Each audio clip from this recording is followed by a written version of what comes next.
Tell me, what is it you plan to do with your one wild and precious life? Friends, welcome back to Extraordinary Connection. My name is Dylan Burns. I'm the pastor at Manchester United Methodist Church and glad to be with you as we explore this question, a question that I'm borrowing from the last two lines of a poem by Mary Oliver. Tell me, what is it you plan to do with your one wild and special life? It's a tiring question, isn't it? I don't know about you, but in this time of being at home, I don't think I'm getting as much done during the day as I used to. There's something about taking the entire world and packing into the confinement of a single dwelling place that makes it difficult to be productive. I find myself coming at the end of the day and asking, did I do enough today? Was I productive enough today? There is this sense, somewhere deep within me, that I have to do a lot every day. And it doesn't help that in this time of staying at home, that same sense has been shared on social media, at least in places that it has stuck out to me, where various folks have said, look, we have so much time at home. Look at all the things you could do with that. You should be producing something, creating something, making something, doing something. We should be productive. What a tiring challenge that is. Friends, I think the scriptural sentiment for us is different than the one that we find implanted somewhere deep within us. We do not have to be productive all the time. We don't have to justify our space on earth by what we have done or what we will do. In the very beginning of Scripture, the book of Genesis, chapter 1, we find the story of creation. Day by day, God creates. And then God looks and sees that God's creation is good, before moving on and creating the next day.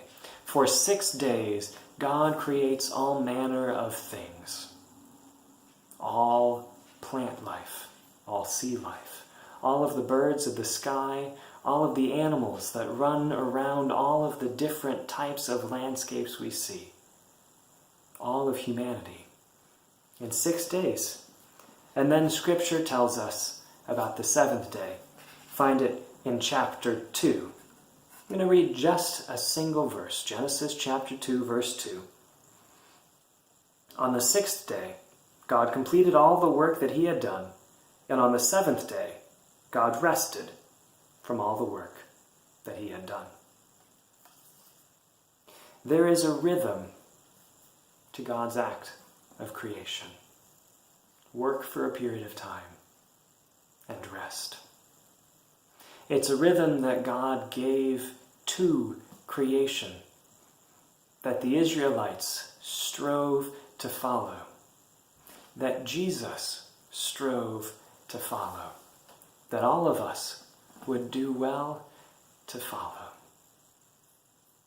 To know that we are to work for a period of time, but we are also to rest. And why is it we need to rest?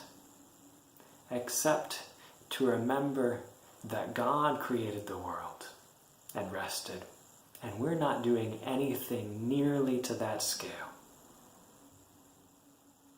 The work we have to do is important, but God is doing the most important things. And that because God is at work, we can take a day off. Maybe 2, maybe several. Mary Oliver's poem begins in a way that changes the question that comes in the end. I'd like to share it with you. The poem is called The Summer Day, and it begins like this. Who made the world? Who made the swan and the black bear? Who made the grasshopper? This grasshopper, I mean.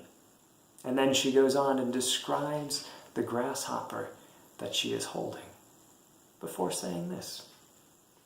I don't know exactly what a prayer is. I do know how to pay attention, how to fall down into the grass, how to kneel down in the grass, how to be idle and blessed, how to stroll through the fields, which is what I have been doing all day. Tell me, what else should I have done? Doesn't everything die at last, and too soon?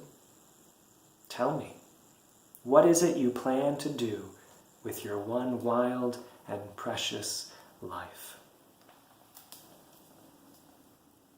Many times, and from many places, we'll hear the answer to that question, that the thing that we should plan to do with our one wild and precious life is to do a lot of something, a lot of anything.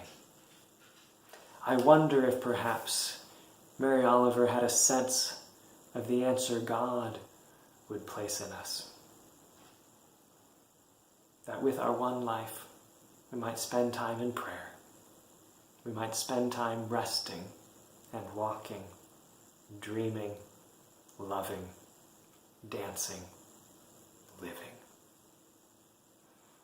Friends, it's Tuesday. Not usually the day we set aside for Sabbath. But we need a little Sabbath every day. And some days, we need a whole lot of Sabbath, no matter what the calendar says.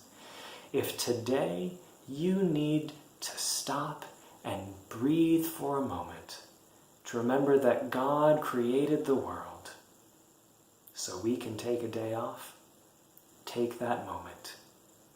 Breathe. Answer the question, tell me, what else should I have been doing?